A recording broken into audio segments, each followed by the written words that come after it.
Team India को अब sponsor मिल गया है, वो नाम आपने सुना है ना, अपोलो टायर्स। अब टीम इंडिया को अपोलो टायर्स स्पॉन्सर करेगी। इतनी महंगी बोली लगाई है कि आप सुनेंगे तो आप चौंक जाएंगे। अब ये डील कितने में डन हुई है वो भी बताऊंगा, लेकिन आप जान लीजिए कि अपोलो टायर्स के अलावा दो कंपनी ऐसी थी जो टीम इंडिया का स्पॉन्सर बनने में जिन्होंने पैसे पानी की तरह बहाने लगे। एक कंपनी थी कैनवा और एक है जेके सीमेंट। कैनवा थोड़ी टेक से जुड़ी है और जेके सीमेंट आप जानते हैं। अपोलो टायर्स दुनिया की 7वीं सबसे बड़ी टायर मैन्युफैक्चरिंग कंपनी है, विदेशों में इसका ऑफिस है, लेकिन ओरिजिनली ये गुरुग्राम की कंपनी यानी हरियाणा की। तो यानी अब देसी छोरों की जो कंपनी है वो टीम इंडिया को स्पॉन्सर कर रही है। डील कितने में लॉक हुई है ये बताऊंगा, लेकिन उससे पहले ये जान लीजिए कि ड्रीम 11 और बाइजू का क्या हाल हुआ था।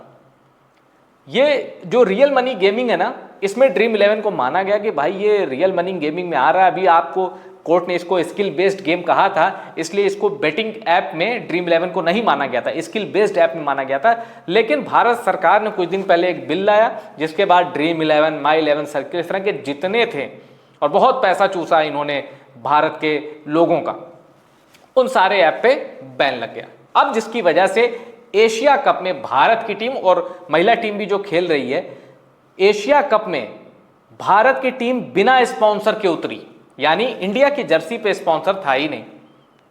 अब लोगों को लग रहा था यार जो बोर्ड दुनिया में सबसे अमीर है, जिस बोर्ड के पास इतना पैसा, इसके खिलाड़ी इतने अमीर है, वो बिना स्पॉन्सर के उतरे।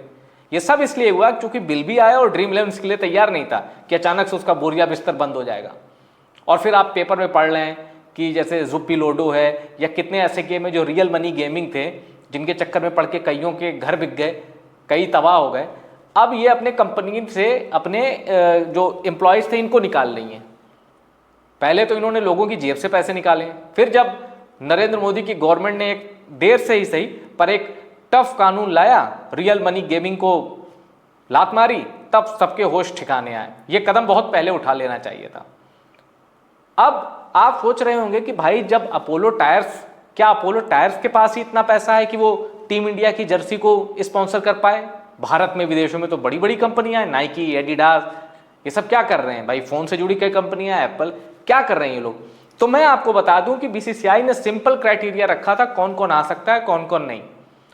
ये कोल्ड ड्रिंक वाले उत्पाद दूर रहें, सिगरेट बनाने वाले दूर रहें, और कोई बेटिंग ऐप जैसी कोई कंपनी है, कोई पान मसाले वाले हैं, इनको भी बीसीसीआई ने कह दिया था कि बोली लगने में आप लोग ना आए।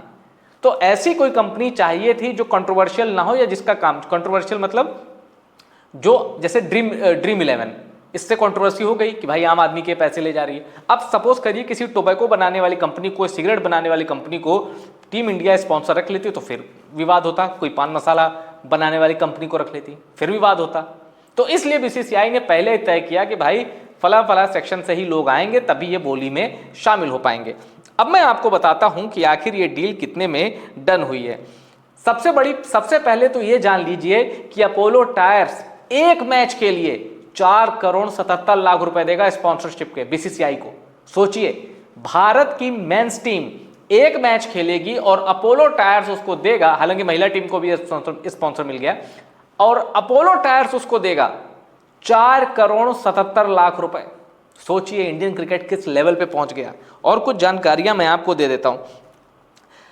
अब एक जो सबसे बड़ी चीज सामने आ रही है वो ये कि भाई इस दौरान भारत को मैच कब तक खेलने हैं और अपोलो टायर्स कब तक स्पॉन्सर है, कब तक करेगा? तो जान लीजिए 2027 तक अपोलो टायर्स भारत को स्पॉन्सर करेगा। यानी बहुत मुमकिन है कि जब 2027 में 50 ओवर का वर्ल्ड कप भारत उठाएगा, तब अपोलो टायर्स ही छपा होगा टीम इंडिया की जर्सी पर। साफ कहा था कि भाई कोई gaming company, betting company, crypto company और तंबाकू कंपनियां बोली नहीं लगा सकती, कृपया वो ना आए। इसके अलावा बीसीसीआई ने कई और कंपनियों को भी इस दायरे से बाहर कर दिया था, जिसमें खेल के कपड़े बनाने वाली कंपनी थी, बैंकिंग और फाइनेंशियल कंपनी थी, कोल्ड ड्रिंक वाली कंपनियां थी, पंखे, मिक्सर ग्राइंडर, ताले और इंश्योरेंस कंपनियां भी ऐसी थी जिनको बीसीसीआई ने कहा था कि भाई तुम मत आना, हमें तुम्हारी जरूरत नहीं है, आप लोग बोली मत आई। ऐसा इसलिए होता है, मान लीजिए कोई बैंकिंग है, बैंक किसी बैंक ने टीम इंडिया को स्पॉन्सर कर दिया, अब उस बैंक से जुड़ा कोई केस आ गया। हमने बीते दिनों देखा कि कुछ छोटे छोटे बैंक डूब भी गए।